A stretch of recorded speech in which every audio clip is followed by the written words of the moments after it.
Hello there, and we are live. Hey, ladies and gentlemen, you're welcome to the show, and it's the post-game show for Sunday. Hey, and I have a distinguished panel here with me to talk about today, which happens to be a very good day. Arsenal winning the match today. Our rivals being beaten at home at White Hart Lane today. And bro, Manchester United destroyed by Unai Emery. Even my ancestral genes is still working down here. I'm talking of Arsenal. See, yeah, I'm with an esteemed panel, and of course, Brian Maguire. You're welcome to the show, brother. And he's Nice. having a beer. Nice He's to be having a here. beer. Just like Nice how to be here. Steve Gotta have normally it. have a beer too. Steve, I know you. See, every time you're always with a beer or something at your side. Well, today is your happy day. Newcastle won today. I know you'll tell us all about that, but you're welcome to the Yeah. show, Steve. Nah, thanks for having me, man. Thank you for having me. I appreciate it. Yeah. Ryan, where should we start from, man? Where should we start from? Lots of good news today, but where should we start from? The Assembled, our new subscriber. Thank you very much, man. You're welcome to the show, The Assembled. God bless you, my brother. Thank you, man. Deji. No Deji today. Yeah. So where do we start from, Brian Maguire? Where? Tottenham, Newcastle, Arsenal versus Chelsea. Bro, where do you want to start from? Well, obviously the Tottenham and Liverpool game, the most recent, hot off the press. It'd be the obvious choice to go there. And then you've got some other big results, but I can't skip by it. I can't go past it. The fact that we've not played a top team. We play these top teams. We beat the top teams. Let's have it right. Arsenal are title challengers. You can't deny it after beating Chelsea 1-0. It's At a game home, at home, not just beating them. At home, in their home. Yeah. In Stamford Bridge. Well, apparently it was played at Stamford Bridge. I'm not sure. I think it might have been at the Emirates. The way it was played, Chelsea set up on the counter-attack. They did not look like they were at home at all. It looked like they was the Craig away Matthews, team. big ups to you. Craig Matthews is a friend of this show, and Craig Matthews is an entertainer. Big ups to you, my brother. Craig Matthews, big ups to you, man. And good win for Arsenal. He says, big up, Tony, big win today, brother. Arsenal. Yeah, Ram Maguire, you were saying something. Like I was saying, obviously, apparently we was away. It didn't look like we was away. It looked like we was at home. The way we set up, the way they set up. I think we set up for a battle. Chelsea set up to sit back and get us on the counter attack like they would do coming to the Emirates. It was a strange way they set up, but it was perfect for us pretty much. And do you know what? I think we were at home there. That's 3 wins on the bounce there now. It's a stadium where we find it ease. Do you know what I mean? Every time we go there, we pick up a win at the minute. Although like some Chelsea fans will deny it and say that it's a hard place for us. But you know what I'm saying? You know what I mean? Like three games there. There's a 4-2 and a 3-1, and now a 1-0. That should have been a lot. Would have been a lot more if we had our shooting boots on. That's the first place to go, I think. You know what? Yeah, Steve, I'll just allow you to do a number on this one too. You heard what Ram Maguire said. Do you have anything to add up there before we start analysis of these games? It was a perfect representation of where both clubs are at in this present moment.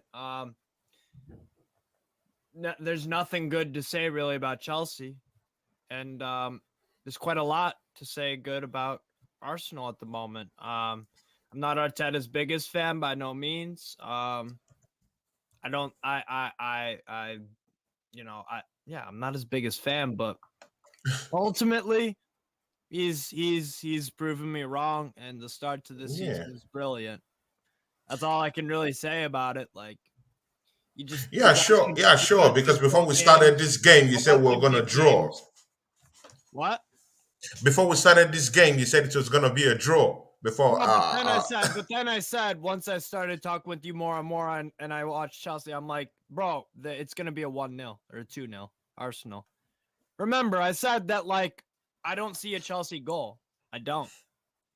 So honestly, I saw it coming. I knew for a fact Chelsea weren't gonna win that game. Yeah. Unlike Deji Spurs, who tried to convince me that there was no way Arsenal could win the game, which was odd, but is what it is. So, Ryan, where do we start from? Should we start from that Manchester United game? Because Arsenal should be the last one we should talk about. Where should we start? Liverpool, Manchester United. See, all our enemies went down today. I'm sorry. Even the Bible told us we should pray for our enemies. But you know what? Today, I can't just wait to have a bite, to have a taste, to troll these guys. I'm not saying fuck the Bible because I'm a Christian. I love the Bible, but I'll pray for them after I laugh at them today. So, Ryan, where do we start from? We'll look briefly at the United game. What I've seen of it. Typical Man United. The hype train crashes and burns, and then it gets rebuilt all of a sudden, and then it crashes again. And it's been like that for 10 years. I don't know what's new.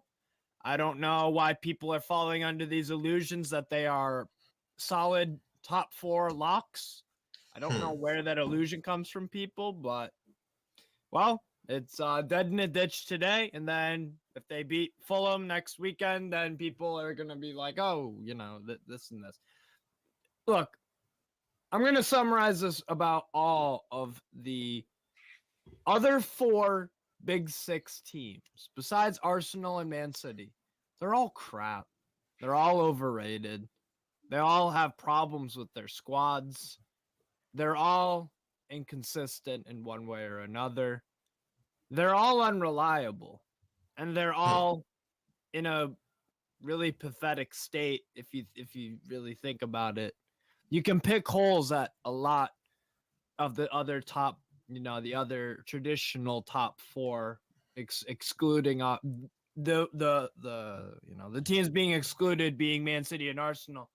Yeah, there's not much you can pick out from those 2 clubs, like in terms of weaknesses or what they're struggling with this year, because they're not struggling that much at all.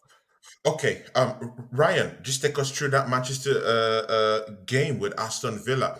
Today, Unai Emery, Arsenal's former coach, came into Villa Park having a bone to pick with Manchester United, and then in the first 16 minutes, hitting Manchester United with 2 unreplied goals, one from Bailey, the other one from Digne. What a free kick from Digne.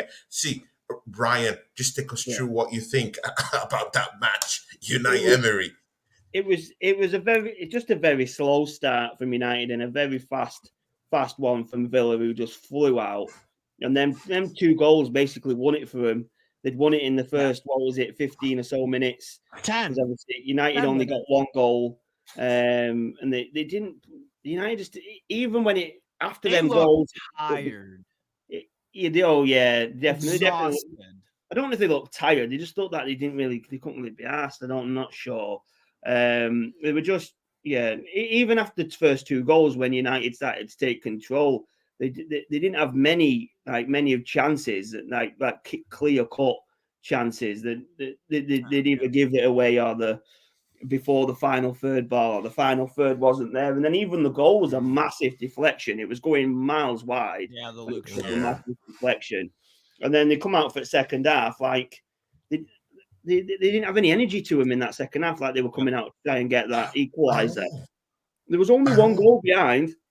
All they need is 1 more goal. You're back on equal terms. Snatch the winner. Maybe easy peasy. Like, that's what I thought was going to happen, but they come out that second half, and they came out second half like they were 4 goals behind. It looked like they had no chance, and they were just going through the motions. We can't ask the ref to blow the whistle at half time, so we'll just have to play the second half. You've only got 1 goal. Get 1 more goal, and you've got a point, and then you can maybe get 2 more points, get 3 points, but get another goal. But it looked like they come out that second half like, oh, it's 5-0. Sack it. Who's bothered? What are you doing later, mate? Modern Warfare 2. Do you know what I mean? Not like they weren't even, but they weren't bothered at all. Like so, yeah. So and then Villa just defended, and then Yeah, they just defended, a great goal from Ramsey. The build-up was quality. Villa looked really good, by the way. Yeah, they did. That has to be mentioned. Like, they looked comfortable in any style of the game, or any. If there was a moment in the game and a transition, or if there was, Man United taking the game to them, they look comfortable. But then they could take the game to Manchester United. Villa look comfortable in any stage of the game because they had lots and lots of time to rest. You know why Man United looked like shit today? It's because Man United have a good first 11 and everyone else is fucking horrible. Everyone else is horrible. Everyone else is horrible. I'll tell you about Villa. What my thoughts on Villa? Yeah. If you look at the Villa squad and the names they've got on paper, it's a decent squad. They've got a decent squad. Certainly, they have killers down there. True. Yeah. They've got good players, and they've not been playing well for the past couple of weeks. And I feel like the players just wanted Gerrard out. I feel like there was an issue with Gerrard. And for me, I don't know where it started because I don't know the behind the scenes on Villa, obviously. But if you look back in the summer, stripping Mings of the captaincy and giving it to McGinn, that was a mad decision. That the players, from what you hear, the players like Mings. There was no issue with Mings as captain. Yeah. That was a decision straight off Gerrard's back. I feel maybe the squad disagreed with it, and maybe there's some kind of issue there. There must be an issue behind the scenes because that squad is better than the results that they've been getting under Gerrard. And then Gerrard's gone. Emery's coming on first game against United, who have got confidence and have played really well. They've played like you expect them to play. Like you say, they've got some good names. A good squad there. There's no issues with the squad at all. Yeah, that's why Emery's but seriously, when you have a squad with the Donker, Digne, you have Bailey coming up from the wings, Buendia, mind you, Buendia came into Aston Villa with a very, very big reputation from Norwich. Sorry, please, Steve, please don't cut in. You have your own time. And then Ramsey, and then Ole Watkins, man. They have straight killers out there. And again, is this the same Aston Villa that got killed, against Newcastle, just last week? And this week again, they started from where they left 2 weeks ago when they won, I think, was it not Brentford they beat up the other day with a 4-goal win or so. Yeah. So, and now they started all over again to get a 3-1 win against Manchester United. Steve, is this a statement win from Aston Villa? Yeah, but or do you think this is just the new coach that is just could be? It's too early to tell. In all honesty, it's too early to tell. Villa have just been an inconsistent club over the years. They've had decent names, play for them or whatever, but something just hasn't quite added up really. We'll just have to see what it actually, brings them. I like Unai Emery a lot as a manager. That's a good appointment for them. Let's just see how it goes. I don't know, because it just seems like with Villa, they're all over the place regardless of who they hire. Of who they hire, right? Yeah. Ryan, do you think Unai Emery has a bone to pick with the Premiership, or he has a bone to pick with Arsenal? Yeah, definitely. Definitely. I feel like he probably feels he didn't have enough money from us. We didn't have enough backing and support.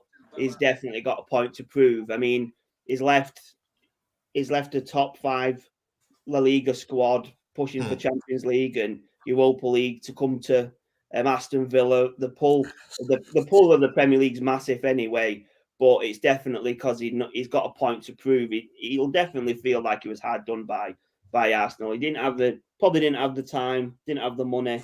I don't like how he played underneath him, so I wasn't bothered. I didn't like his starting lineups. He made too many changes at half time for me, so I wasn't fussed when he went. I wanted him to go, obviously. But yeah, he's definitely got a point to prove, and he'll definitely he'll want to prove that. I feel like it'd be a good appointment for them though. See, Ryan, Manchester United. Let's leave Aston Villa now. Let's just look into Manchester United. Manchester United, they had that blip early in the season, at least in the first game, and in other consecutive games against Brentford, Brighton. Beating to the pulp. But you know what? Right now, the 11 points out of touch from the first team, which happens to be Arsenal Football Club. The fifth in the league. Newcastle have leapfrogged them. Newcastle are third in the league, firmly there, third in the league. I just wanted to repeat that so that everyone, can be able to understand where we're going to with this one. See, Ryan, do you think Manchester United can come in and get top four this season? Is this possible with Newcastle getting this destroying team, like absolutely going to the homes of these teams and absolutely obliterating these teams, totally making them, meat for slaughter, even at people's homes, like in White Hart Lane? You saw what they did to them. You saw again what they did today, legitimately.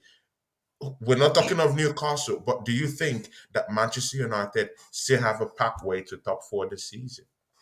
I think they've got a chance to get top four, 100%.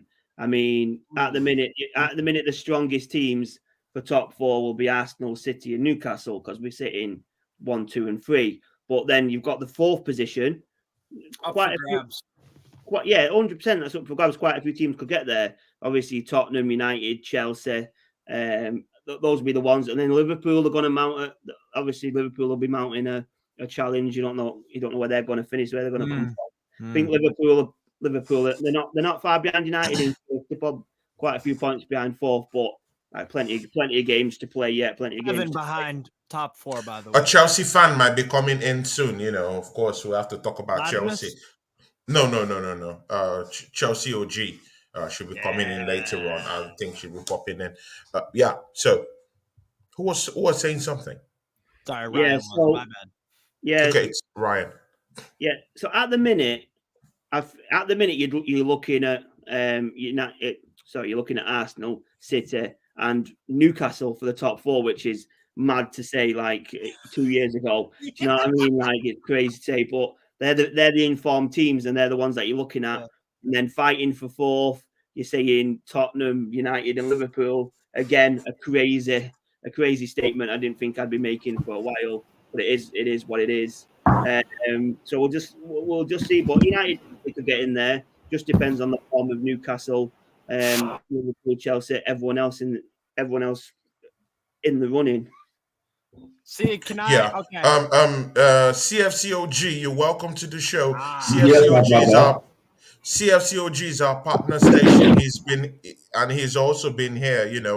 We do business together, and of course, he's our partner here on this channel too. Even apart from that, he was here. I think you were here in a show with someone. Look, I know this is not your debut here. You've come here before. It's definitely not. Yeah, you've come here once. Even I can't remember. And I've been on so many streams. It just gets muddled up sometimes. Yeah, exactly. So that's my business partner, Ryan Maguire, and of course, Steve Machala, who we're friends with. Yeah, we might know each other just vaguely. Steve, you wanted to say something about Manchester United. Okay, so the one rebuttal I'll say to Ryan, because he thinks that 100% Man United could contend for top four. I disagree, and here's why. Number one, the Glazers, I don't know if you remember over the summer, there was that leaked video of Richard Arnold going to the pub, right? And they spoke with some fans about, and Richard Arnold was like, I'll answer whatever question you want. And he said that the money that they have the money, but it's just for this window. In future windows, they won't be able to spend crazy. And then look what happened a few weeks later toward after the Brighton game and whatnot, they got Casemiro and all those guys. Yeah. And then there have also been articles from very, very trusted and reliable athletic journalists who get information off the Glazers, who are saying the Glazers are just like last year. They ain't doing nothing in January. And if that comes true, which we are led to believe through the press, they're reliable journalists and whatnot, and they didn't do it last year because they said, we'll wait till the summer. Well, then they're fucked because that squad needs a lot. They have a decent starting 11, but everyone else is not Man United quality.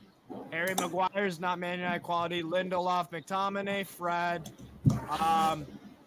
Garnacho's decent, but he probably needs a loan. Anthony Elanga, really? As an impact player, he should be on loan as well. Ronaldo, there's no striker depth at Manchester United. There's no striker depth. Because Anthony Martial, as good as he looks when he plays, the guy can't stay fit. The guy cannot stay fit for any amount of consistent time. And then when he is consistently fit, he isn't consistent when he plays. And then you have Ronaldo, obviously, in that drama. So for me, I don't see any chance, Man United. I think they're more likely to finish 7th. CFCOG, see, with the performances of Manchester United this season, you know they've gone back and forth this season, and today they were put on a spliff by Aston Villa today. 3-1. Unai Emery's first game in charge of Aston Villa. What do you think? Do you think Manchester United will bounce back from this and win 18 straight games, or do you think top 4 is doomed for them? Where do you stand on Manchester United, Liverpool? Brother, I agree with Steve almost fully, man. Like, you hit a lot of nails there. I reckon that Man United, I reckon Man United see, if 5th and 6th as, Den Hag after the beginning of the season, he sees that as a decent aim. He sees that and the Glazers apparently they just made enough revenue this season to pay out dividends, that's success for them. When they go to the boardroom and they tell everyone that you're getting payouts, this is what it's going to be, this is what we're going to reinvest and do. But the next season will definitely be for the first time in history, United are not in the top 5 or 4. I'm sure this year's shirt sales and this year's viewership has not, and it's compounding year after year. I'm sure it's going to finally go down. Like when Ronaldo came, Ronaldo boosted them, gave that little bit of a boost through social media and through, obviously, his influence is crazy on social media and through shirt sales, and just Ronaldo's Ronaldo. But that's not enough. This season and next season, I don't think, the Chinese are going to love them as much. As much as they love the color red, I reckon they'll jump ship to you, man. They'll jump to Arsenal about what we need a red, because they love red in China. It's almost a cultural thing. Newcastle, bro, you guys are, you guys have no. We'll come to Newcastle, please, and please let everyone speak at each turn, please. Yeah, and we'll come to that Newcastle, please. Ryan, you've heard what 2 of them said. What do you think? Do you have anything to close up that Manchester United stuff for top 4? You've heard from them. It's a lot of talk about money. It just depends what they would do in January. Obviously, at the minute, what are they, about 5th? And it's obviously from what they did in the summer to now. So if they just continue, they'll probably be, I don't know, keep going at 5th, close to 4th maybe. But yeah, it would depend what they did in January. If they did nothing, which I would be surprised at, but like what Jane said, if that's true, then they did nothing, then obviously they're going to struggle. But obviously, it just depends. I just think it's going to be close for who gets 4th. And at the minute, I couldn't tell you. Do you know what I mean? I couldn't tell you who's going to finish in the top, outside the top 2. Do you know what I mean? So it'd be interesting. It'll go down to the wire. Like I said, I think there's possibly a chance, but like I said, most squads will strengthen in January. Anyone that doesn't, that's another thing. Yeah. Well, they're just 3 points away from the top 4 right now, which is in which Tottenham Hotspurs is still occupying that 4th spot. They're gonna suffer, Man United. I think. I think they're going to suffer. Even Tottenham Hotspurs. See, Tottenham Hotspurs, it's fourth right now. They've no games in hand, 26 points. Manchester United have 23 points in 13 games. Manchester United still have one game in hand. And of course, if they win that game, it's straight right back into the top four. So these things all have their own ramifications deep down. We have Craig AFC down here. I'll come to you. Sorry. Craig AFC here says Newcastle are the one to watch. See, Steve, I hope you're watching because we're getting into that Newcastle debacle as our next topic right now.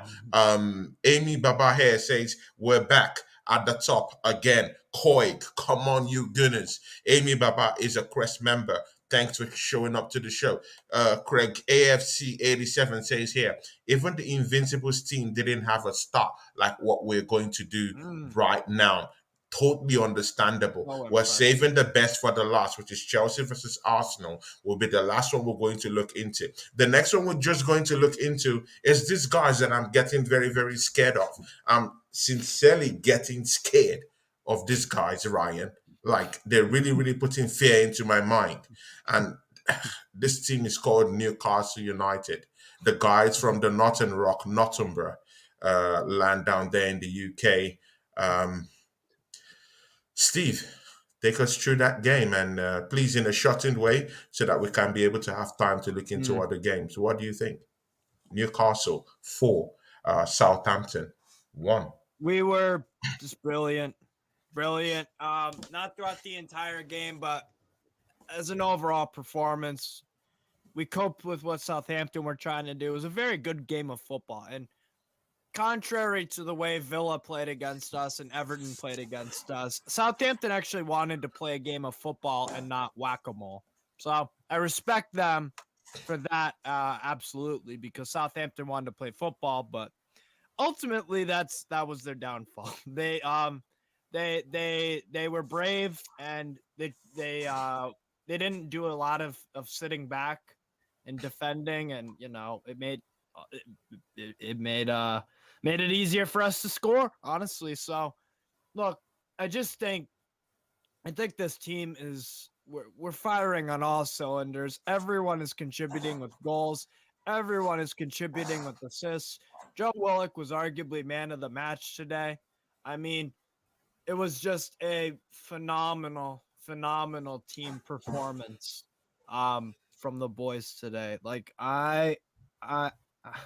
the goals we score, the quality, the fact that Chris Wood might be having a bit of a redemption arc because he hasn't been really great for us. But the goal he scored was phenomenal. Turn around, just pivots over, and then just bam. I mean, a great goal. Really great good goal. Seriously, wonderful twist. Oh my God. This team just keeps going from strength to strength. I know from now on, when I watch Newcastle, I expect 2 goals from us minimum. Like, I think that when we play, no matter who we play, I think we could score 2 goals. Like, this team offensively is incredibly good. Our goal differential is what? The 3rd best in the league as of right now? We have a goal differential of 17. Arsenal is up there with 20. And Man City up there with 27. So we're in the top 3 of the league, top 3 of goal differential, top 3 in terms of goals scored, top 3 defensively, top 3 in terms of home record as well. We are turning into a powerhouse seemingly overnight, which is incredible.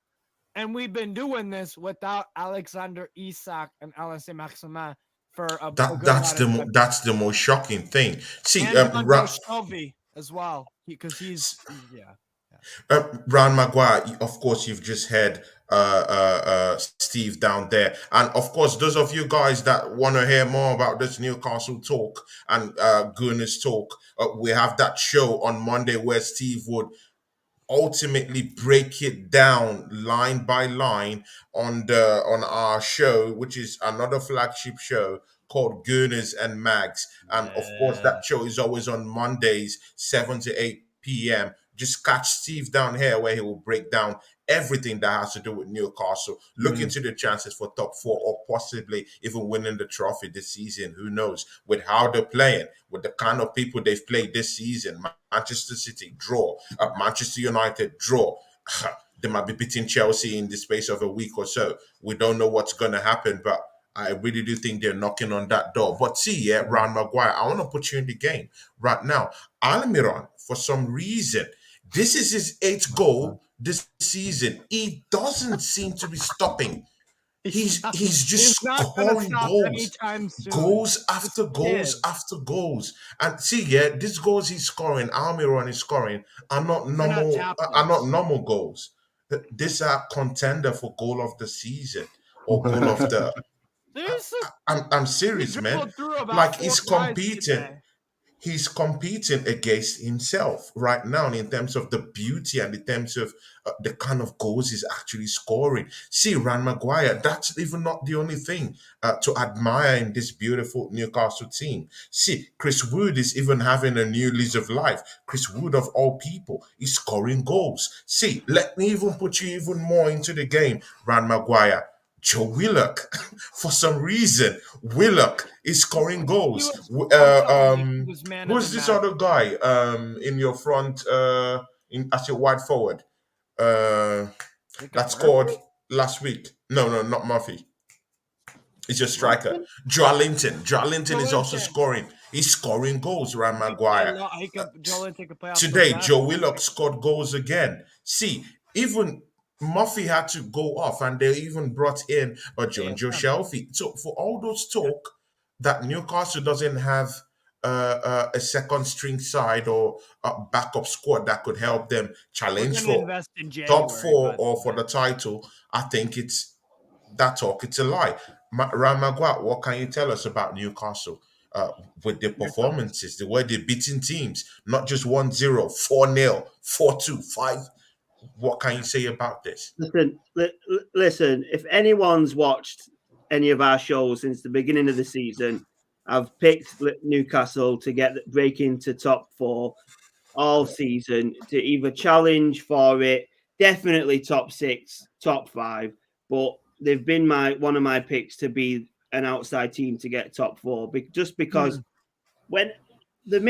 What strikes me with Newcastle is when they've got the money, they've had the injection.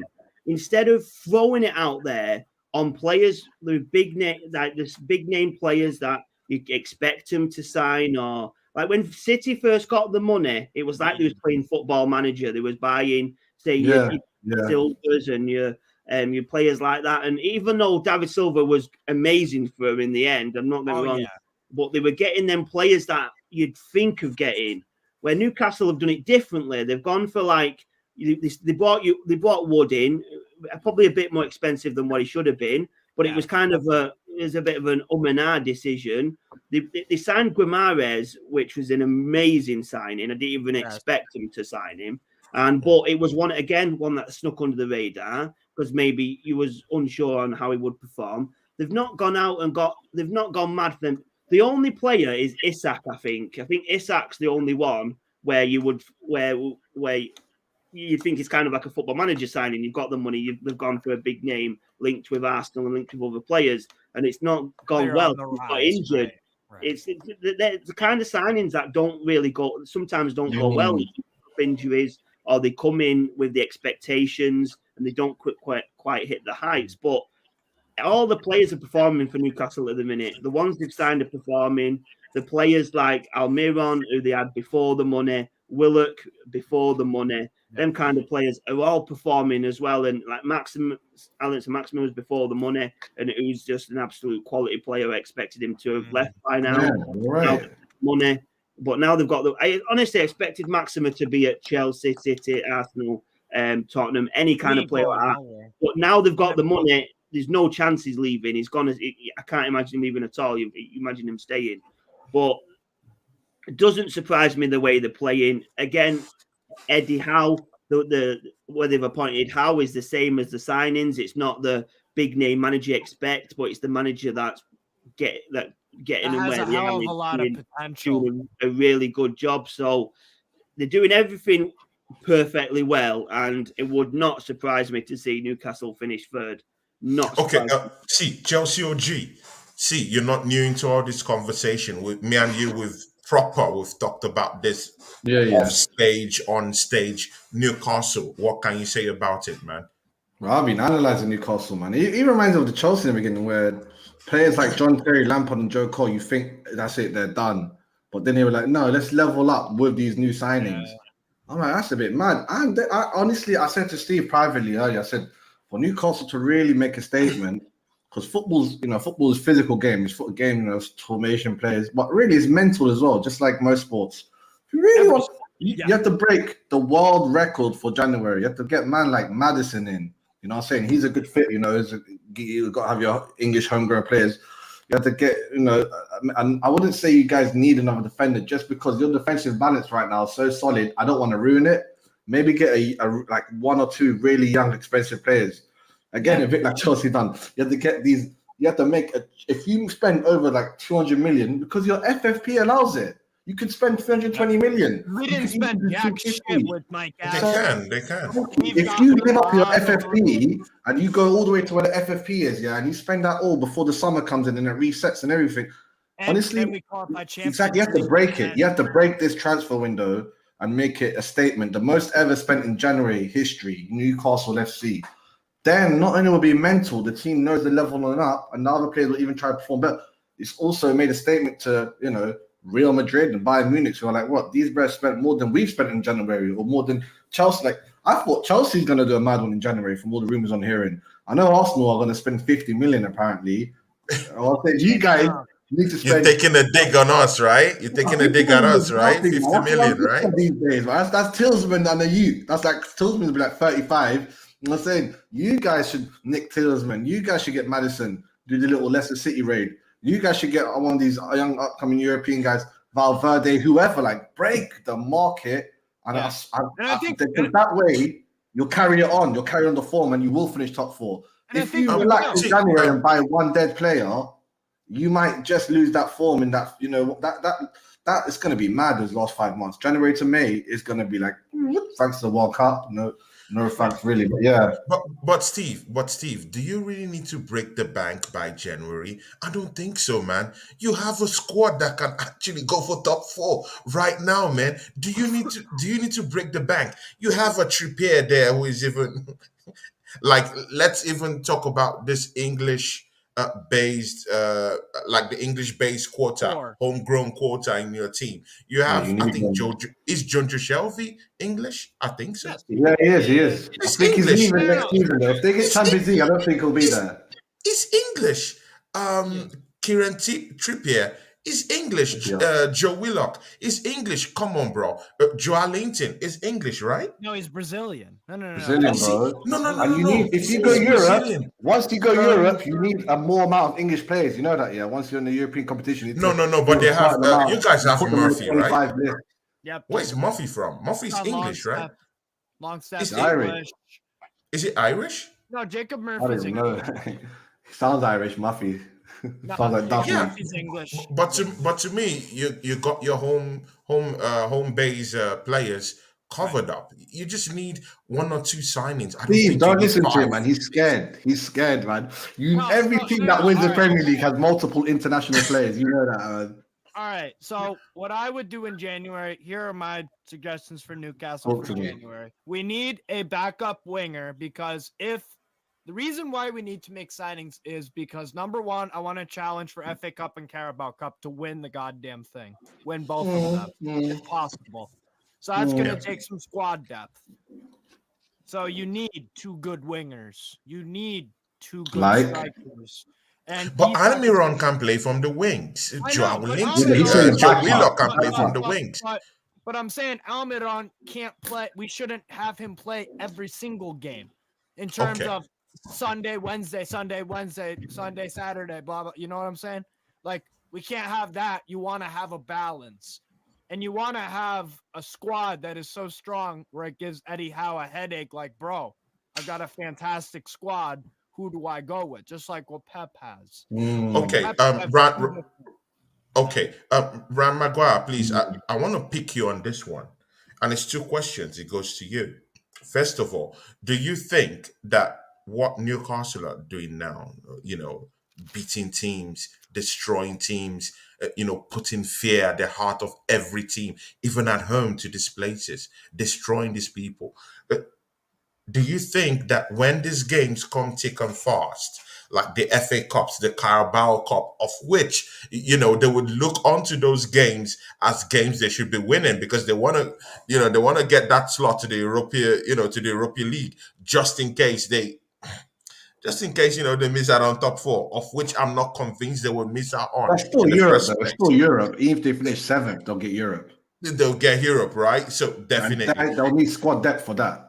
Something like that. So, Ryan Maguire, do you think when this game come thick and fast, the FA Cup, the Carabao Cup, and of course challenging for either the title one or either top 4 this season, do you think Newcastle will be left exposed? I don't know because it all depends. I feel like they'll aim for one or the other, won't they? I don't think they'll go for FA Cup, Carabao Cup, and finish top 4. I think they'll either get rid of the Carabao or get rid of the FA Cup and just aim for top 4, or just go for the cups. I would have imagined at the beginning of the season they might have aimed for the cups, but where they are now, there's no reason why they can't aim for top 4. Put all the effort in there, play a second string side or a mid string side in the cups. See how far they go. Obviously, if it gets to the quarters, then maybe they start playing the first 11 or close to it. But it just depends how they go for it. I mean, I can't imagine them playing full teams in each competition, especially when the Carabao starts going into two legs. If it still does that, it's the 2 legged in the middle of the week, and then you've got Premier League. Obviously, when the FA Cup starts, that's separate weekends, isn't it? And well, it should be. I don't know if the World Cup's going to change that. Usually, I don't know if when the World Cup, because of the World Cup, if the FA Cup will be midweek. I'm not looked into that. If not, and it's separate weekends, Newcastle can go for it 100%. It'll be a chance for a trophy. But there's other big clubs that are not going to get top 4 that are going to look at the FA Cup as a big trophy. I think that's going to be a bit of a momentum for some squads this season where it's not been before. Obviously, the likes of Tottenham's haven't gone through it. Or if they have, they've failed miserably. I don't know. They might not have aimed for it because they've not been winning it. Depends. They've obviously been aiming on top 4 more than anything else, and as you can see that because the trophy cabinet's bare, but they've been getting top 4. So maybe Newcastle does the same situation. But like I say, it all depends. But the squad at the minute, they're capable of going for one of the trophies in top 4. I think. Okay, good. Now, this will be the second to the last question for this Newcastle topic. The last one will go to Steve, but this one will go to CFCOG, my brother down here, man. See, CFCOG, there was a comment down here that I just want you to answer. I'm looking for it. Where is it? Yeah, this is it. I am more worried about playing Newcastle. Now, that's Craig AFC is an Arsenal fan, 87. Big up, shout out to you. CFCOG, are you afraid? Genuinely, are you afraid? I will see him in your chat. Are you afraid of playing Newcastle this season? Well, I was afraid of them last season, bro. I was afraid of them last time. Bro, it was funny you're saying this week when we can't just look at Newcastle. We got Man City in a couple of days, so I can't really just look that ahead. Like, you guys have Crystal Palace, right? At home? Yeah, at home. So you might go through. And we'll be out. So it's like, if we're out of a competition that's still in, then damn right I'll be scared. I'm like, bro, these guys are in the quarterfinals and we're out of this damn Carabao Cup. That's what it looks like it's going to happen. You think I'll put a bet on Chelsea to win the Carabao Cup right now, or even to beat Man City? Come on, as we focus on next crack. I'm telling you guys, I think Newcastle, who beat you guys last season, they ruined the little end of the season bit. You know, you got top 4 for them. Bro, they've been. I'm telling you, man, football's mental. Like, it's like money's one thing, but just knowing that they're going to become such a big infrastructure of a club, just knowing that whole part of England, which is, you know, not really competitive. There's not many clubs in that part. It's not like Man City, Manchester. It's not like London. They're ready to just jump the level. And Newcastle have always had the potential from Alan Shearer days since I was a youngster. You know why Newcastle were rubbish when I was a youngster? Yeah, I don't know how all everyone is. They were rubbish, yeah, because they were injury FC. You guys were the original injury FC. Remember Woodgate? Yeah, you guys were the original injury FC. You once had 11, 15 players injured. You held the record for it at one point. So that's why I'll never ever be like, well, once that curse moved on, which somehow has come to Chelsea, now we'll always get injury last 3 seasons. You guys, if you don't become injury FC, honestly, everyone should fear you. Everyone should fear, right? Good. Steve, I'll come to you with the last question. But wait, Ram Maguire, are you afraid of playing Newcastle this season? Despite Arsenal being at the top of the table right now, are you genuinely afraid of playing Newcastle this season? And put into perspective what they did to us last season. They derailed our season. We have a bone to pick against these guys. They genuinely put us, down in our challenge for top 4 last season. So we have a big bone to pick against these people. Ryan Maguire, are you really, really, really ready to play Newcastle United? Now, listen. Are you afraid? Listen, they're playing well at the minute. 100%, and I think they'll carry on playing well. Can't see it dropping off much. So are we. So are we. I'm not afraid. Honestly, I'm not afraid to play anyone at the minute. I'm not afraid to play anyone at the minute. I wasn't afraid on the Chelsea game. I wasn't afraid against United. I was surprised that we lost. Liverpool wasn't afraid. Spurs weren't afraid. When we play Newcastle, if we was playing them this week, next Saturday, I would not be afraid one bit. I'd look at it at revenge. I'd look at it getting that win to go against, obviously, the loss from last season, but also know where we are. People are going to put us as an equal team at the minute. Obviously, we're the pretenders, aren't we, to Man City? We might be above them, but we're the pretenders to their throne. So Newcastle and Arsenal are very similar at the minute in what we're aiming for. So we've got the win there, which will show us where when are you playing? Yeah, but then... Man, thank God we're playing, I think, maybe January or something. I don't want to face Newcastle right now. We play Newcastle next year. I don't know what the date is, but it's sometime next year. I don't want to play them. I don't want to play them. Okay, we play you guys for you after January the World Cup. 3rd. I don't want to play them. Yeah, after the World Cup. It'll be a 3:00 kickoff. So January 3rd is a Tuesday. Home or away? Oh my God! At the Emirates. At the Emirates. All right, okay. I think you guys shouldn't be scared. You shouldn't be scared. Ron, January is going to be a very tumultuous month for Arsenal, man. I'm going to be hiding on all streams, man. I think you guys will hand us a defeat in that game, but I think it'll be a very good game. Listen, we're going for at the minute, we're going for the Premier League. We're sat in second place. We cannot face a single team and be worried. We've got to go with every game thinking that we're going to win it. And no disrespect to Newcastle, because we know where they're going to be. But at the minute, we should be a bigger team than Newcastle at the minute. We're a bigger squad. So we should be thinking, being worried that to play Newcastle is then opening the door to be scared for so many more teams. Because Newcastle, they could drop off. I don't think they will, but you know what I mean? Not with the way they're playing, man.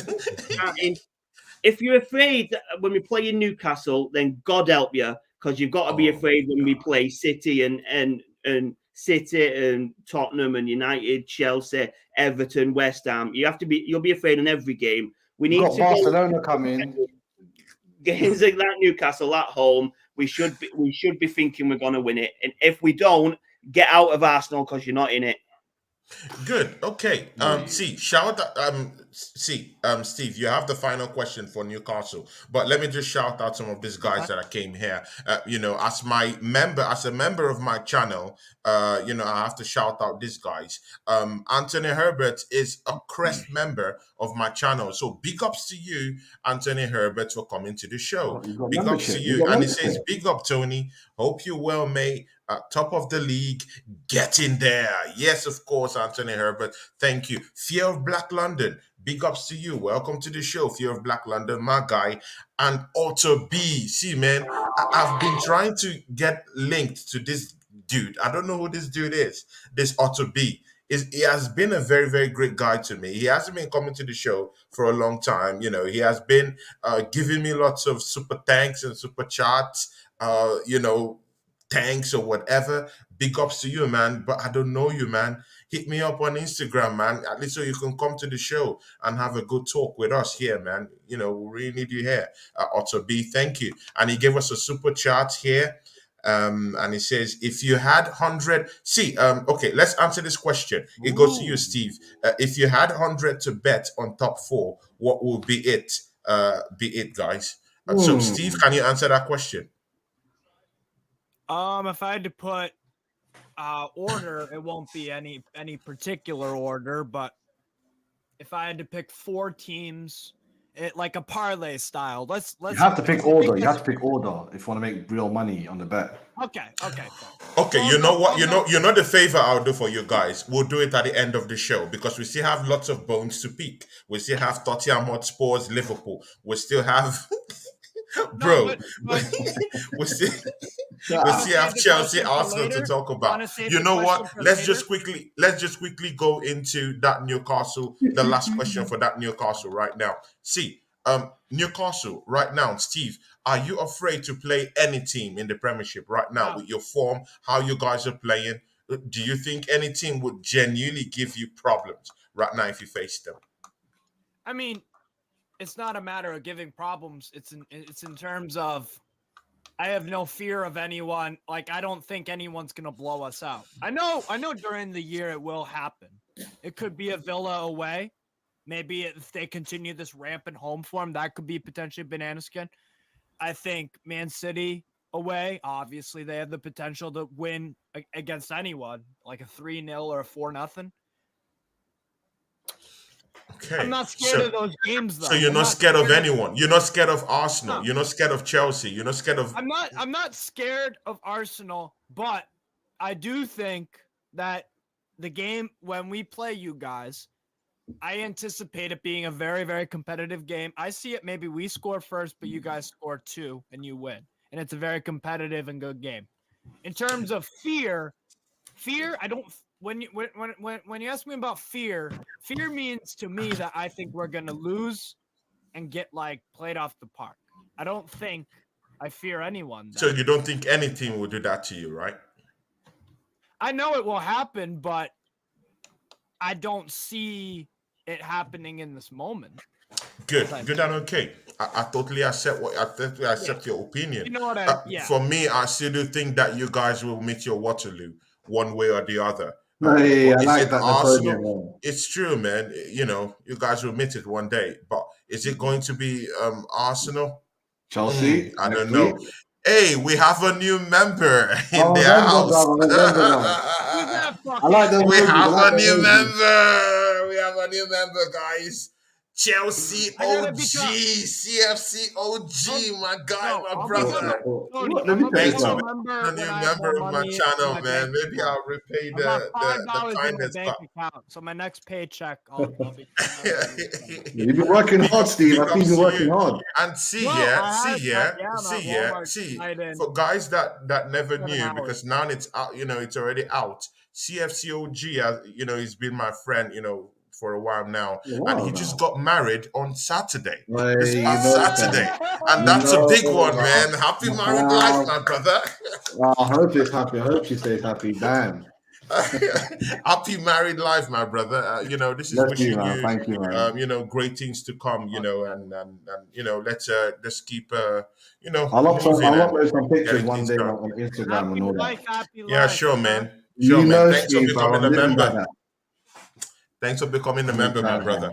So okay. Now we've finished with this Newcastle stuff. Thank God. So that Steve doesn't kill us here. See, Brian Maguire, I would allow you take us through what happened with Liverpool against Tottenham Spurs. What happened? Our fierce rivals being put to the sword down there in White Hart Lane. What do you say? Years. Yeah. It was a bit. I don't know. It was a bit of a lackluster game, to be fair. It was pretty much all. It was. I don't know if it was all Liverpool. I wasn't really excited by it. I thought Salah's goal, when it went in, it was a bit of a weak goal. I thought it could have been stopped maybe. I enjoyed the second goal immensely. I love when Dyer makes a mistake. When Eric Dyer makes a mistake, you can bet on it. So happy. Oh my god! Like, oh my god! The guy Fabian Schär is better than Eric Dyer. He probably is, lad. He probably is. I mean, yeah. When he makes it just takes me back to the telling Ramsey to get back on the bench and all that stupid stuff. And yeah, I just love it. He tried to head it back and missed it pretty much. And then it was obviously there's a nice chip finish from Salah. He had still quite a bit to do. And then I was in and out in the second half. To be fair, I thought it was a bit. I expect when Tottenham got the goal back, I honestly thought they might have equalised. I thought they might have gone and got that equaliser. It was a bit of but they never actually looked like they was actually going to get it. They had most of the ball, but it never looked like they had the mentality to actually score it. I don't know why. Obviously, Liverpool haven't been fighting on all cylinders. I expected Liverpool to win today. I don't know why. I just had that feeling. I think obviously they've not got Son. Son's not there. Richarlison's not there. Kulusevich, his name. He's obviously not there. So they're a bit weak at the minute. And even when they're full strength, they're not going to be fighting. So they have a great front three, but everything else for me is dodgy with Spurs. Okay, Steve, you get your own chance to talk now. So now, can you talk now? What happened against Liverpool versus Tottenham Hotspur? Your own take. Steve, I was finished anyway, mate. So don't worry about it. Sorry. Yeah. Bro, You like cutting off people, bro. Although in a good way, man. You do it subtly, But it's okay, man. Drum in my face. My fingers. Killing me softly. That's what Steve does. Killing me softly. Is that what we did to Chelsea today? Killing them softly. Oh my God. I can't wait. Okay, yeah. Liverpool, putting Tottenham, on toast today in White Hart Lane. For me, that's on toast. Because they are the lane. I was a bit surprised, but I was surprised because the fact that Liverpool didn't win an away game in the Premier League until today. That's why I'm surprised. But then if I look at the head-to-head, which I mentioned the other night or a few days on multiple channels, it's like, bro, they beat Spurs at home most of the time. Even when Spurs are shit or if they're shit, like Liverpool usually go to White Hart Lane in whichever stadium form, then they usually win. So in that regard, I wasn't surprised. But the game played out pretty much. I mean, I slept through probably 45-ish minutes of it, but that was just a nap because I'm fucking I'm fine now. But like, for the football I saw from Liverpool, it was all right. Wasn't anything really super special, and Spurs were just really defensive, even at 2-0 down. I thought everything changed for them when Kulusevski got subbed on. To me, because he got subbed on 80th minute around there, something like that, and they instantly. It did that in 80 seconds. Immediately, Kulusevski came into the fray. In 80 seconds, he gave an assist to, of course, that blockhead Harry Kane to score a goal in 80 seconds. Can you imagine? CFCOG, Liverpool, Tottenham Hotspur. What do you think about that? It was a game of two halves, though, because Liverpool literally won it by their first half performance. They got both their goals. I mean, that happens in football so many times, But at the same time, getting one goal in the second half, even though you won that second half, some fans actually look at it like that. Oh, we had the first bad half. It's a lot of United fans, but we won the second half, like when they said against Man City. I was like, it's only because the first half is already wrapped up. But Liverpool didn't wrap it up. They didn't wrap it up. So I'm like, why didn't they came out stinking in the second half? So, like, honestly, Tottenham could have got a draw. It wasn't like it was far-fetched. Kulu, once he's back, he's one of those players, if he gets injured, he is Spurs' most important player. 100%, more than Kane and Son at this point. Because Kulusevski gives the outlet and the attacking impetus for the whole team.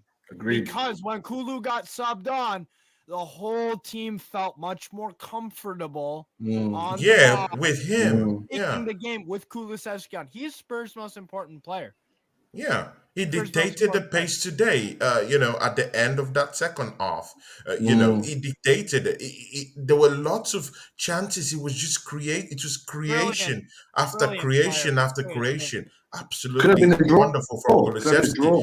But again, I'm still happy that my fiercest rivals, in London lost today, and that's a big one. I wonder how Because, judgy but Spurs feel still. about it. Oh, okay, but still, yeah. Ryan Maguire, still, Tottenham is still in that fourth position.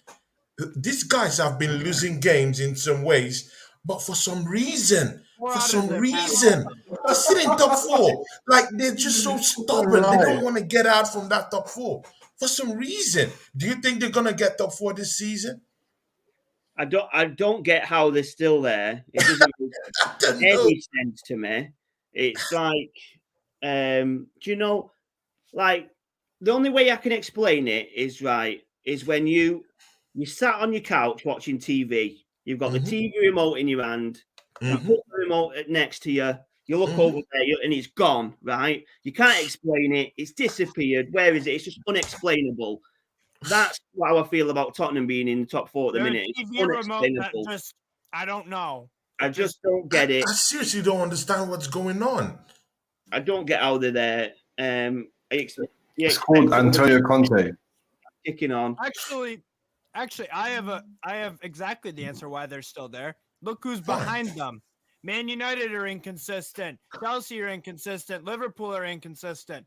They are less. The reason why Tottenham Hotspur right now are in top four straight up by default.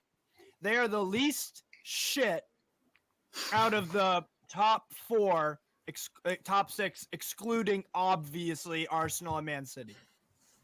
CFCOG, do you agree to all this stuff? All these talks.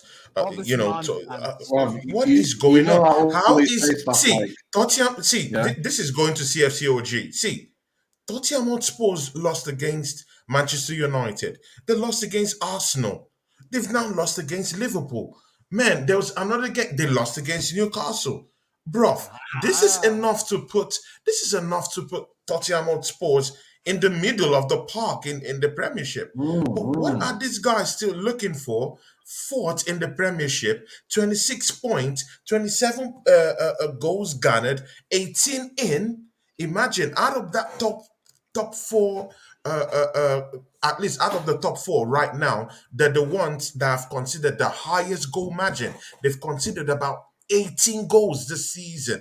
Arsenal have considered lesser than any team in the Premiership, together with Newcastle, in which they've just only 11 at the same time. So you can imagine, what is Tottenham Hotspur doing in that fourth position with all the games they've lost this season?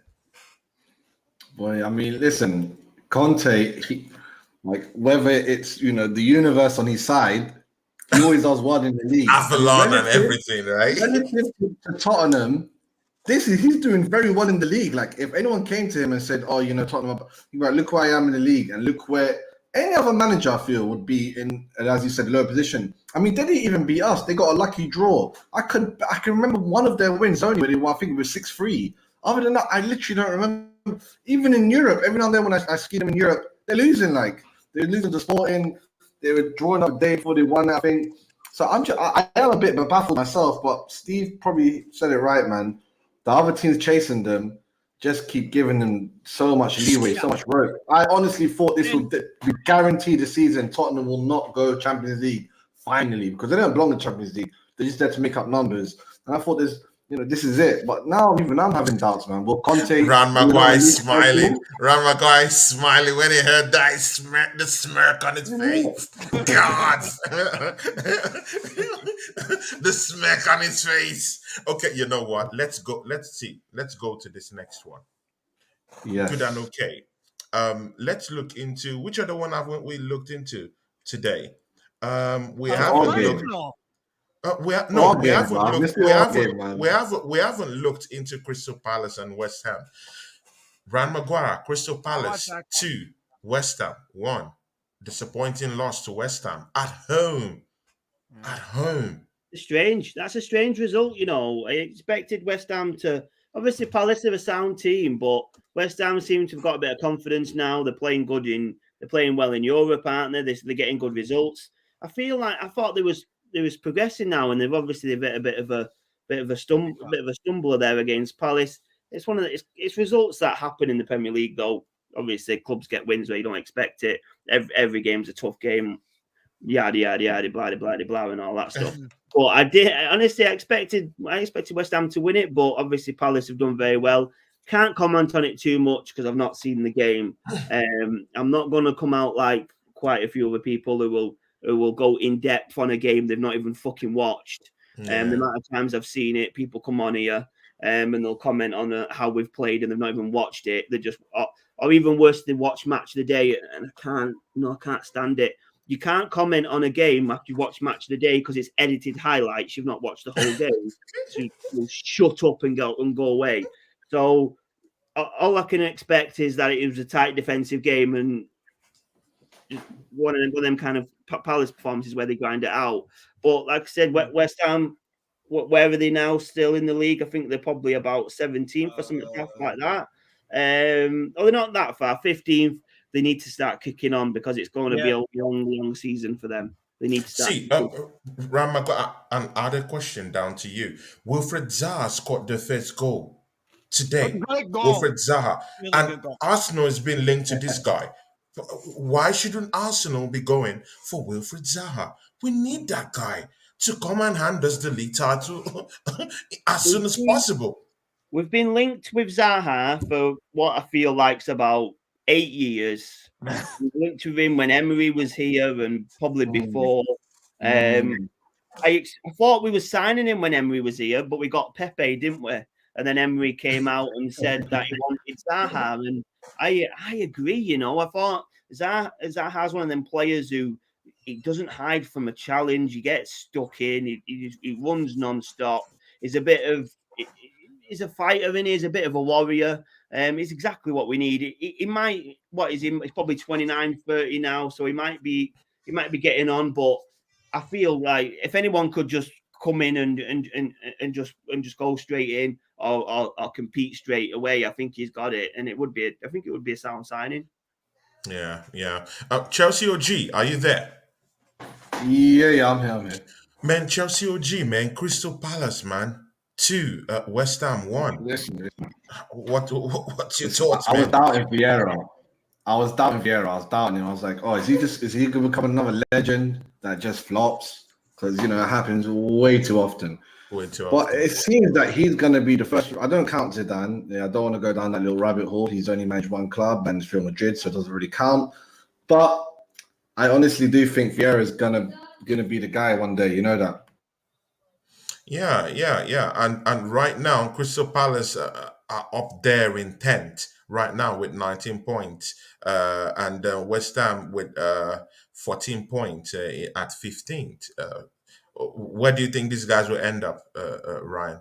So obviously, there's quite a few places between them, but it's only 5 points. It's only 2 wins. So the Premier League's a long, hard slog. It's not like we say, it's not a sprint, it's a marathon and all that kind of stuff. So there's plenty of time. I expect West Ham to be in the Conference League or maybe European. That's what I would have thought. There would be them kind of positions. At the minute, they're going to struggle to get there. They need to really kick on. You'd expect them to finish anything above 9th, but at the minute, they're going to be competing with. They're going to aiming for conference and for the Europa League. They're going to be competing with Chelsea's and Palaces are up there. Brighton's are up there. Obviously, Newcastle are going to take the higher spot. So there's a lot of teams going for it now. Obviously, Leicester are above them. Villa looks like they're going to start kicking on. So West Ham need to kick on quick or they're going to fall behind. True.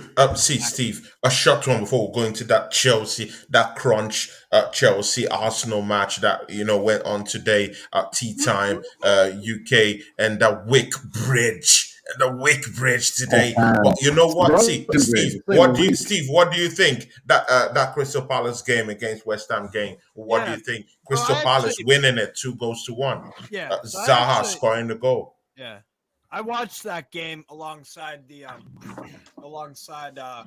Newcastle one, and honestly, a lot of the game was Crystal Palace were the ones with the initiative. I thought Michael Olise had a great game. I thought Eze had a very good performance.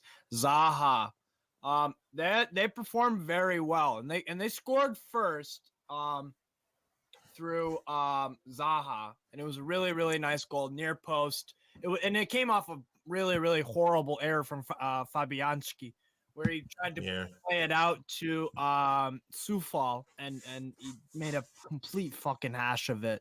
At Arsenal, we used to call him Flapianski or something like Flapianski. that. Flapianski. Okay. See, Chelsea OG, the final question before we move out from here, from this one. Good. With the way Crystal Palace are playing right now, do you think they're a top 7 side? Top 7, top 8?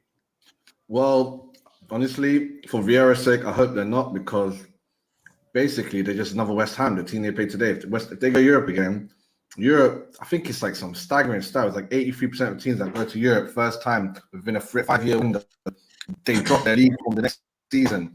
And this is the reason why, basically. It's even if you do well in Europe, the fact is you play them players and they're tired, or they gave it the energy there, thinking that they qualified, and it just doesn't work, and it almost never does. That's a crazy. So I prefer Vieira, because I like Vieira. He's a real man, like someone I could tell my kids, like, this is a good guy. My nephews, this is a guy you want to play like, want to look up to. Yeah. No city football, I would say. So I want him to finish 8th. If he finishes 8th, 8th, that'll be good. I mean, the only way he'll go to Europe on 8th position is if one of the top 4 wins the Carabao Cup and the 2 top 4 teams are in the FA Cup final, and then a Champions League win. I think even either way, if 8th and they don't go to Europe, they'll be able to compound this like interest in the bank and build on it next year, and maybe get good players in again, or loan up some more good players. You never know. But I like Vieira. I want him to do well. It's good to see, seeing some Callum do well in the league. It's good to see a legend finally do well. 8th for doing fine. Yeah. And West Ham, they're not finishing top. They're finishing 10th or below. That's what I think. Good and okay, because Liverpool is approaching that table right now. They're marching on 19 points. Once they climb into that 20 points, it's up they go. And with all these other teams floundering and missing the chances everywhere, missing out on the chance, to topple Tottenham Spurs down there, Liverpool might just be up there, I'd just be shouting for that top 4 spot, top 5 spot, because Manchester United, Chelsea doesn't seem to need that spot right now. And that takes us to our next one, which is the final one. I know you guys are already tired, but we'll finish this quite soon. Right. And there is no one to take us through this tour than Ryan Maguire, Chelsea Arsenal. See, Chelsea came out with a 4-3-3 formation today. It shocked me because I never thought that Graham Potter would actually set up like that. So he actually set up this team to actually stifle Arsenal's attack, and it nearly worked today. And of course, Arsenal responded back with that 4-3-3 formation with, of course, Odegaard, Partey, Xhaka in our midfield. But funny enough, Jorginho, Loftus-Cheek were at the heart of that Chelsea midfield 3. See, what can you tell us about what happened to Chelsea at the Fallen Bridge today, Ryan Maguire? Chelsea OG called it the broken bridge, which I thought was a great comment. It was the way Chelsea lined up. Like I said before, they lined up like they was away. You expected them to be more confident because it was at home.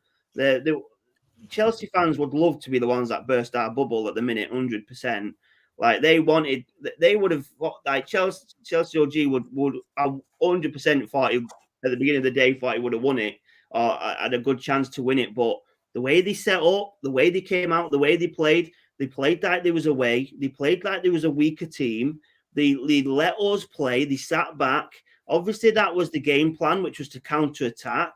But that's a smaller team's game plan at the end of the day. And I'm not saying Chelsea are a smaller team. I'm just saying that's the way a smaller team sets up against a big club. They sit back, they defend, and they counter-attack. It's a good tactic against a team like Arsenal that have a lot of the ball. But then it's showing us too much respect. It's a derby. The fans are expecting a win. They want to win. Like like I said, they love to be the guys to knock us off our perch, 110%. And they just didn't set up like that. I mean, Graham Potter set up like he would set his Brighton squad up. I think it would exactly attack. Exactly, he came to kill.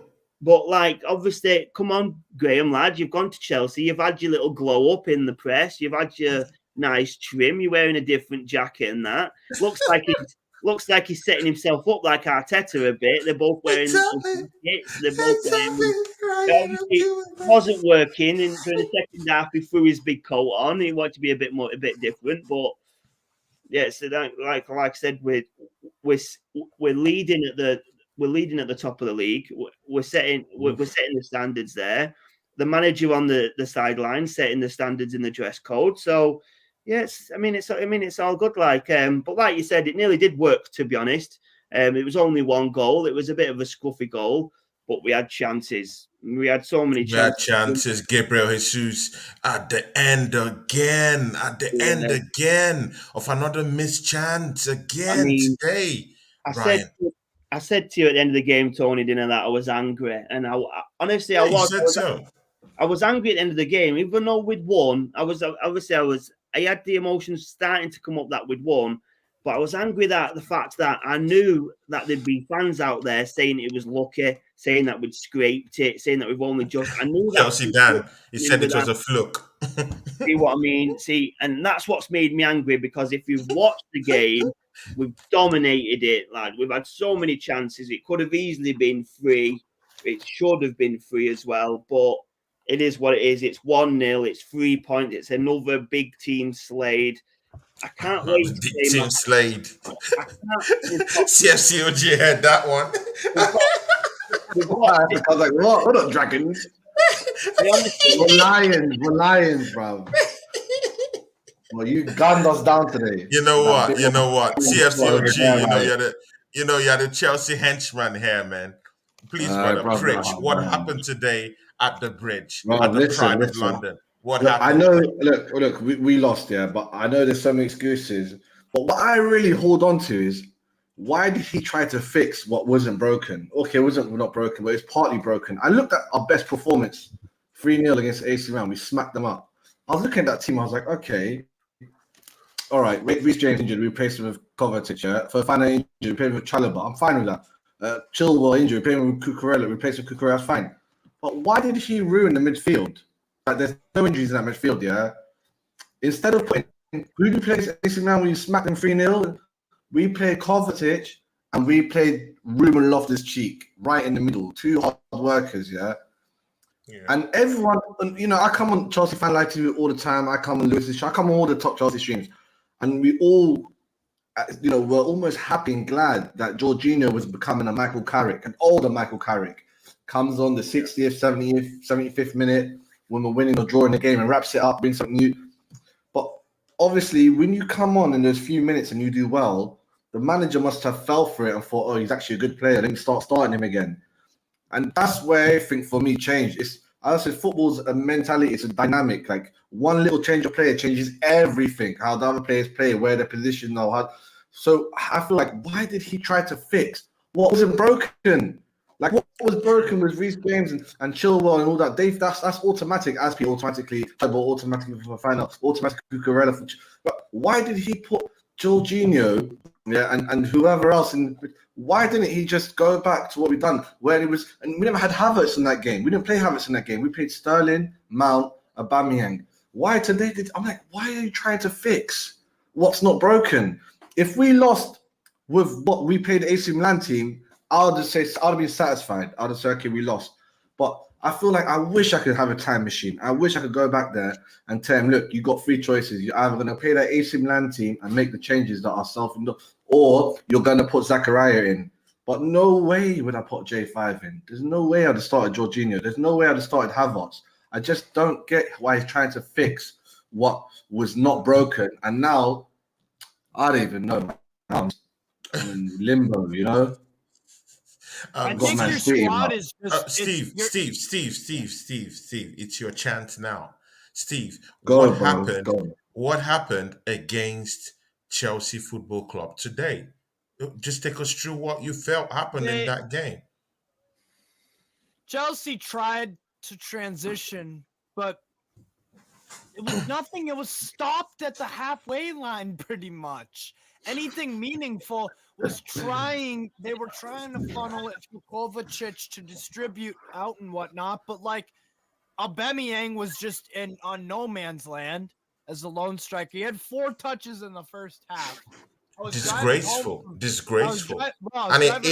See, you know what? It's not personal. I said disgraceful, but it ain't personal. You know? Well, that's not Aubameyang's fault. I'll be more pissed if personal. Aubameyang got a lot of ball. If he got the ball a lot and then he played bad.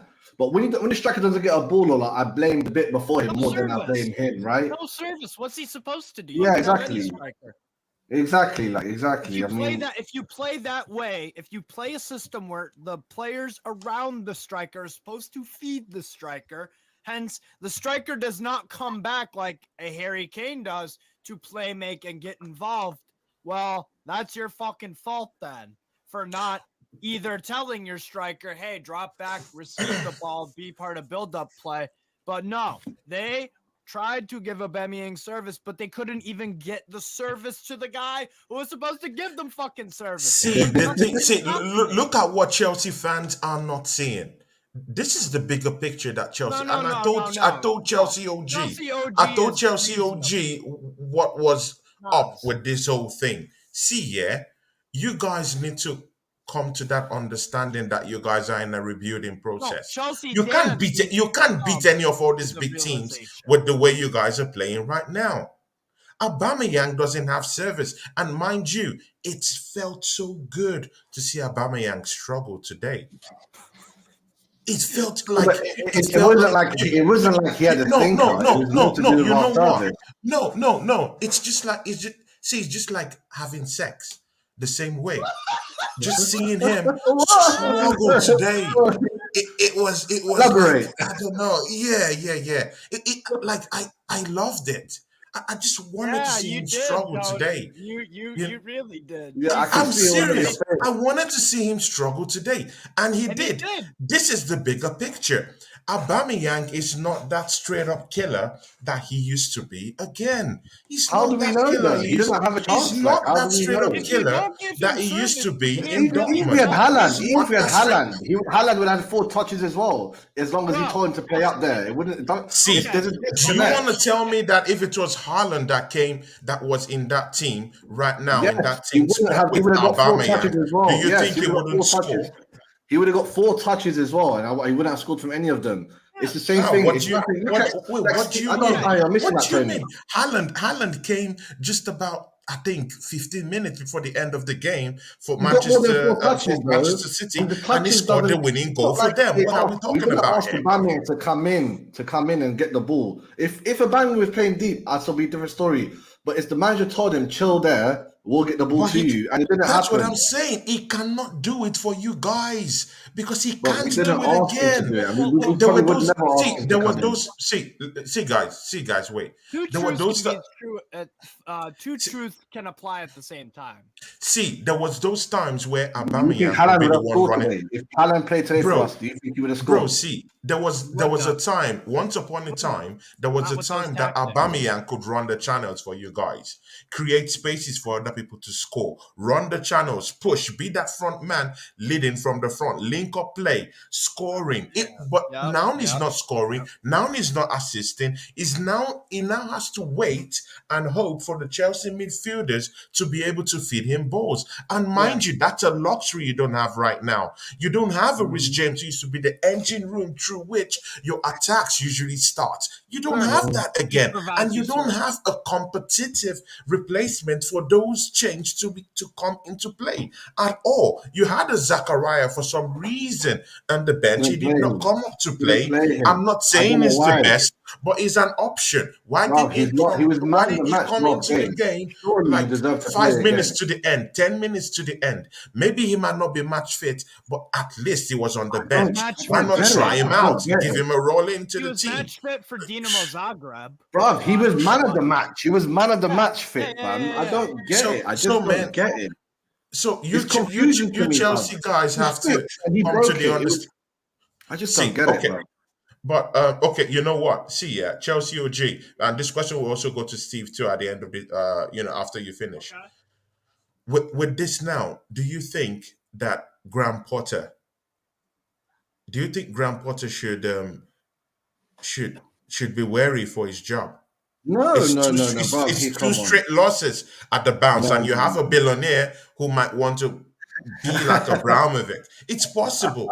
These billionaires, they just sit down and think, He's not Elon Musk. He's not that. So what do you think? Do you think Graham Porter's job will be on the line if he continues to grab these losses? Mind you, Newcastle is still coming to town. I know, but I just don't. I don't think his job, because he was told already, like, if you don't get top 4, it's cool. Just that more or less tells me he's got a 3 years coming. He's got the longest first-time contract in Chelsea manager history. He's got an expensive contract. We brought 7 of his own staff altogether back in. I mean, I don't see.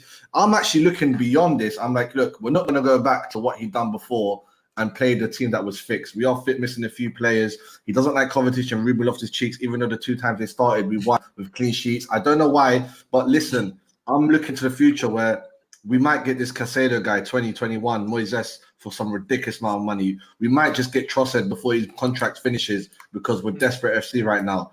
And if he does that and he still fails, that's when I'll start being like, wait a minute, you already got Cucurella and, you already said Sterling's one of the players you always imagine of having, and now you got another 2 good players and you're not doing it. Then I'll start asking questions. But right now, I'm still asking questions. I'm like, bro, why would you bring Zachariah? Like, we've got another 32 people on the payroll in Chelsea team. Like, how many people we've got, including the youths, that we can brought to sit on the bench? Why would you put someone on the bench who's better, he tells Potter, I'm better than everyone in the field. Potter doesn't like that. It's a personal thing. I've heard a few rumors on the training ground. He challenges him. He goes, look how slow Jorginho is. That's not how you, because Potter, obviously, he didn't play football on the highest level. I see players sometimes, they think, I know better than you. You played in League 4, 5 equivalent. I'm one of the best. I'm a multi-millionaire football player, international. Don't tell me, like, I don't know what I'm doing. And he even gave him that look on the 71st minute when he came off. He was like, I scored, I set up, I done everything. Zagreb, we won.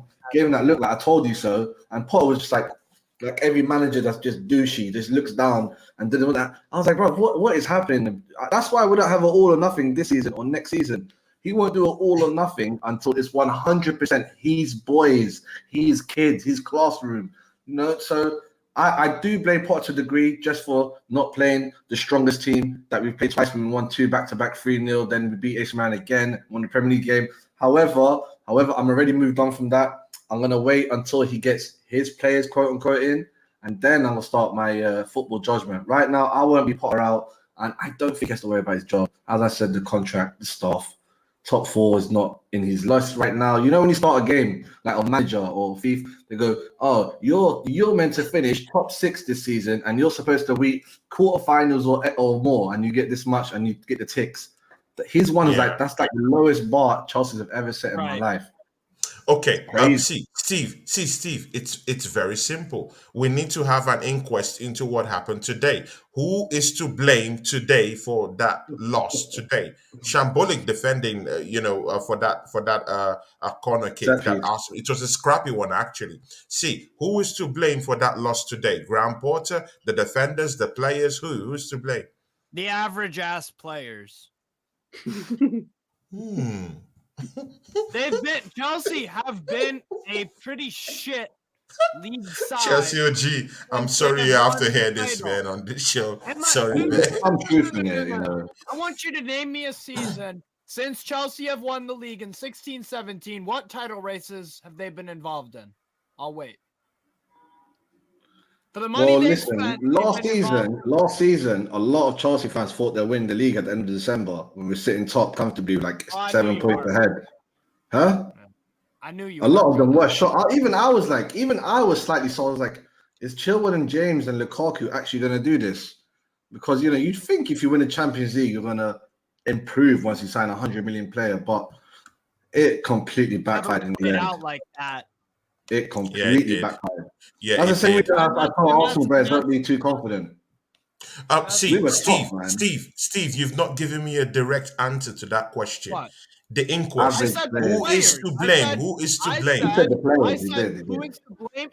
It's the mediocre ass players that Chelsea have acquired throughout the years since they've won the title. So Graham Potter will not take blame out of this loss today. And out of the loss against Brighton. No. Okay. That's it. Graham Potter's made mistakes, but he's not the sole one to blame. He's walking into a squad that is pretty average, that has performed average. They're a good cup team. I'll give you that. Chelsea are a good cup side. But you guess what? With a cup side, you don't have to be consistent for 38 games. The best teams win the league titles are the ones that, to me, obviously, are the best because they prove their consistency over 30-plus games, right? Steve, I just want to say just one quick thing. Obviously, when you said what title race have they been involved with, there was Ryan was doing his calculations. Listen, there was a comment saying that they was in the title race last year. They might have been top at one point, but they finished 19 points behind the first place. That's not a title race. Not in the title race. They finished third, fair enough, but they were not in the title race. At all. No disrespect to Chelsea OG. It's not aimed at you. Just one of the comments said they was in it last season. No, you weren't. You might have been top for a bit. They weren't in the title race last season. Okay. See, listen, guys. I don't want to cut you off, but I gotta go, man. I got 1 or 2 errands to run. Yeah. So wait. You kind of covered it. I'm blaming Potter. I'm blaming Potter, but I'm not going to go into the details of it. Until next time, Tony, my brother. Ryan, a pleasure meeting you, Steve. I'll talk to you again, per usual. Take care, guys. Bye. Bye, bro. Thanks for today, man. Sorry, man. So sorry. Yeah, man. Peace out. Yeah, no problem. Yeah, thanks, man. Potter, he has a show in Chelsea, Dan's show. Yeah, what did you want to say, Steve? No, but look, I think there were mistakes that Potter has made or have made, like during his time with Chelsea. That's going to happen, right? That's going to happen. Like, you're working with a brand new squad and whatnot. It's these mediocre-ass players that they have. Jorginho, is he really that special of a player? No. Mason Mount, is he really that special of a player? When he's when he's played as an 8, as a winger, he's invisible. Kai Havertz, invisible. Pierre-Emerick Aubameyang doesn't get any service, so is therefore deemed invisible. It's just nice to see him suffer today. This is an average team. They are too reliant on Reece James. They have no cover for Reece James. They have none. Okay. You know what? See, Brian Maguire. After beating Chelsea today at home in the Wick Bridge today, before we talk about Arsenal in-depthly, have the wheels fallen for Chelsea? Are the knobs shaking? Are the leaks? Are the roofs leaking? Tell me, have the wheels fallen?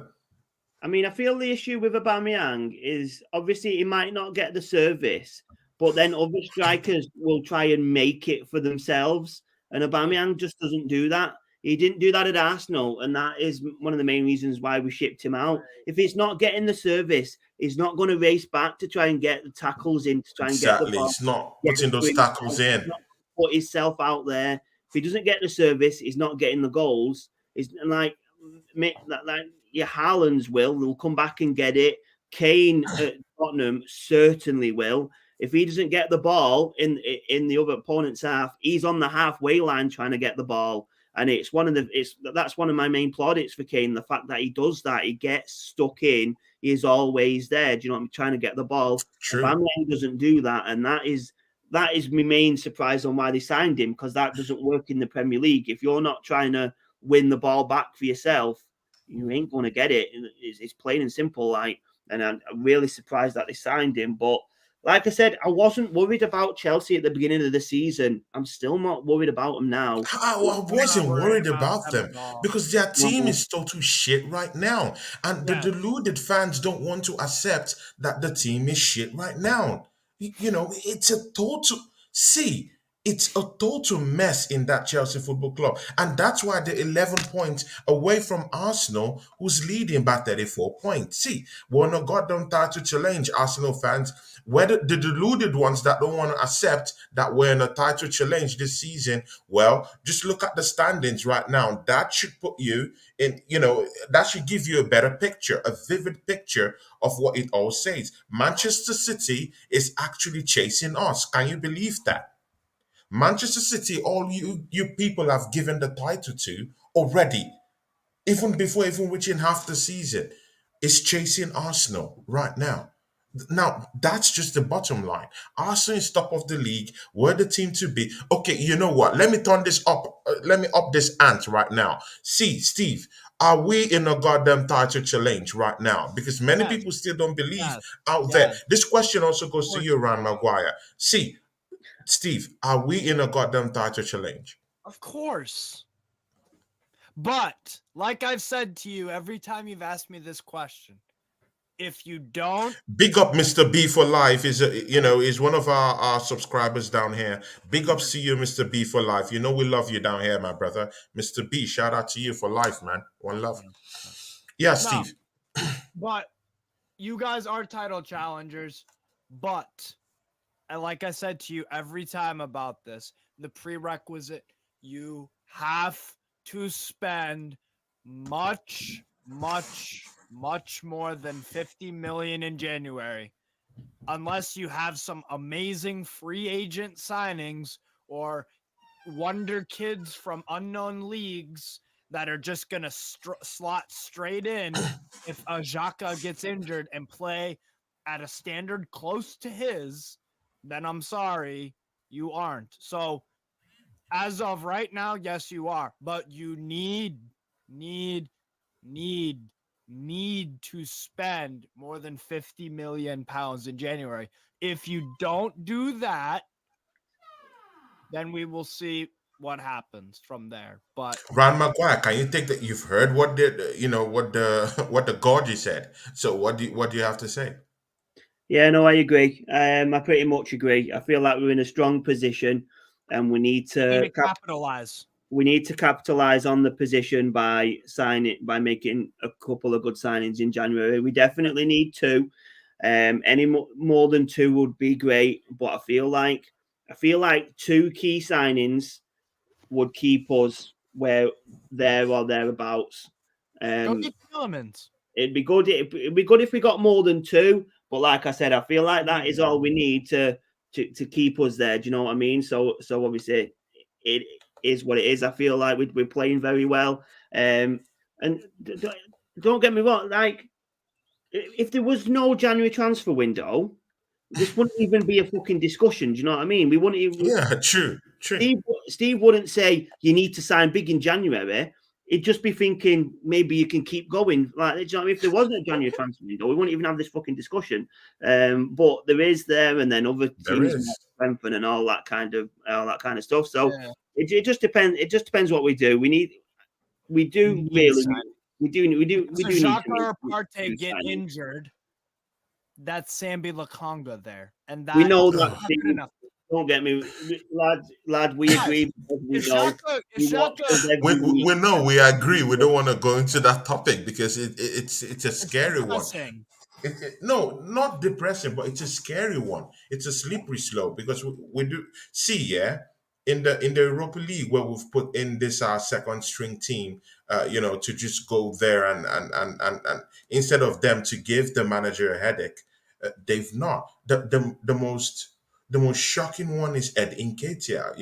The manager pulled strings for you to stay in the club, and then you got £100,000 every week. And how do you repay the manager? it's with 0 goals in all matches you've played. But just remove the Europa League. He's been okay in the Europa League, but of late he hasn't been scoring at the Europa League, and right now in the league, he's not even a backup to Gabriel Jesus, because Gabriel Jesus has to play 90 minutes. If he had any effectiveness in any way, he would have come in to give Gabriel Jesus at least a little bit of a rest. But he's not getting that. So Mikel Arteta doesn't believe in him right now. And I think that cuts across to most of our squad players. Vieira, they're not giving the manager enough headaches to say, hey, I'm knocking on the door right now. Please, I want to come play. The Premier League. They're not. Run, am I making a mistake? No, definitely not. You're definitely not making a mistake. This, like we've been saying, haven't we? The bench isn't up to scratch in most parts of it. We do need some players bringing in to spruce it up 100%. It's just hopefully the guys behind the scenes can make the changes. Other than that, then we could possibly drop off. But like I said, it's football, and you never know what's around the corner. But I feel like even if we didn't make signings, we can carry on playing well. Do you know what I mean? Because we're winning with this squad. So why does it have to be changed to carry on winning? If you're already winning, why do changes need to happen, kind of thing? But yeah, you like I said, once we get out of the group from the Europa League, and we get into them knockout games that become a lot more important, and we might have to play the first 11 in them games as well, because I'd expect him to want to go for that as well. Then it means our first 11, because we play the same 11 in every Premier League game. If that team is then playing in the week as well, we're going to start to struggle. So that's when you'd think the signings are going to come in for. Okay, see, you know what? Let's go through our top 4. The reasons why I keep asking about this top 4 is that, see, every week it keeps on changing. Newcastle keep on winning. Arsenal keeps on winning. Of course, Manchester City keep on trailing us because we're first at the table right now. They keep on trailing us right now. So, see, I'll start with you, Steve. What's your top 4? Has it changed? Has anything changed? With what Chelsea is doing right now, they flopped today. Liverpool coming up again, having 19 points down the road. What do you think? Your top 4. Give it to us right now before we close the show. Top 4. Yeah, my top 4 is I'm gonna have Man City there, first place. Because ultimately, I don't know what your guys' specific opinions on the Cronkies are, but I don't think they're very good owners for your football club. So I think that you will have a very uninspiring transfer window, and that will lead you to second. Unfortunately, that's what I could see happening. Steve, you just said unfortunately, and second. I'm taking second every day of the week. Yeah, exactly. No, I'm saying. I'm taking it, bro. Man, you're talking of a team that was outside the top 4 for how many years? It's not disappointing for me. Whoa. Remember who you guys are. You're Arsenal fucking Football Club. You guys should be putting hell. You should be putting hell on earth in terms of pressure on the Cronkies that you demand more than 50 mil in January, because you are in a title race. God damn it, go capitalize on it. Spend some money. I agree, bro. I agree, man. Ryan, it might seem like yo-yo talk, but pressure. I agree, man. I agree. When a goddamn title challenge, we can't throw this away because we don't know when all these other teams will beef up the players and go for it again. Arsenal needs to capitalize on this chance that they have. Ryan Maguire, what do you think? Before we go to that top 4 again to Steve. Yeah, like you said, it's the same stuff every season. They look like they've turned a corner. Josh Karonki turns up to a couple of games. That's to say he's going to bring the money in. they look like they might turn a corner, start bringing money in, and then as we finally start to challenge, they reckon they're only going to put 50 million, which is ridiculous. 50 million. This guy's all right. This guy's all right. Huh? Mikel Arteta is actually making moves right now, milking these players, getting the best out of them, and it's just our 11. Our squad players are not putting up the type of efforts that that would warrant a second string team, to go for that title. Our squad is not good enough, in terms of the second string squad. We need these changes, man. But I'm still very, very happy where I am right now, sitting at at the top of the table. Steve, please come up with your top 4 before we go to Ryan Maguire to give us his top 4 and end the show for us. Again. No, so like I said, I have Man City in first place for that reason, because I don't think the Cronkies will back Arteta in the window significantly enough. So Man City, Arsenal. I'm gonna say Newcastle third, fourth. I'm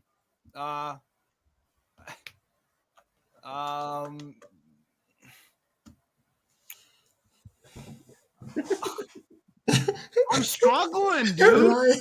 I'm struggling. I'm gonna go Spurs, but there's no conviction in Spurs. There's no conviction, right? You know what? Actually, maybe Brighton.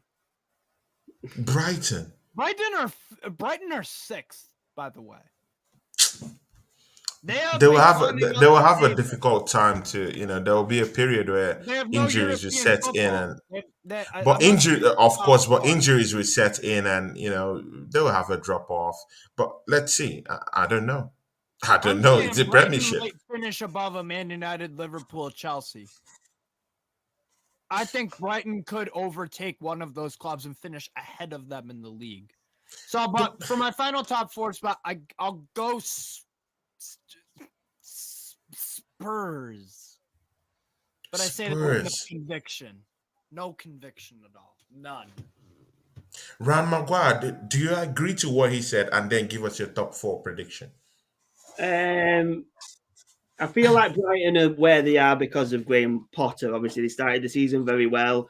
Potter's left. They've had some good results since then, don't get me wrong. But it could drop off mainly because it was Potter leading the way kind of thing.